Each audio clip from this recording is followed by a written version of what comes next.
বিচারের বিরোধিতা করবে, বাংলাদেশের জনগণ আগামী ইলেকশনে তাদেরকে প্রত্যাখ্যান করবে। আজকে আপনারা নিশ্চয়ই খেয়াল করেছেন, অদ্ভুত এক সংস্কার প্রস্তাব আনা হয়েছে।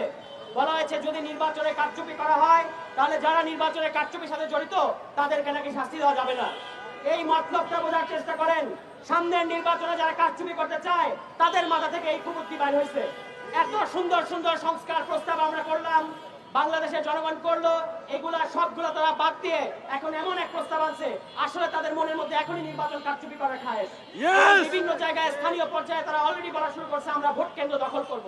পরিষ্কার ভাষায় বলতে চাই, তিনটা নির্বাচন আওয়ামী লীগ সরকার বাংলাদেশের জনগণকে বঞ্চিত করেছে। সামনের নির্বাচনে বাংলাদেশের জনগণ ভোট কেন্দ্র পাহারা দেবে এবং জনগণের পক্ষের শক্তি এনসিপি জাতীয় নাগরিক পার্টি জনগণের রায়ে আগামীতে সরকার গঠন করবে। এখনই কারচুপি করার ধান্দা করতেছেন, আওয়ামী লীগকে সরাতে 15 বছর লাগছে, আপনাদেরকে 15 মাসও লাগবে না, এই কথা বলে দিচ্ছি।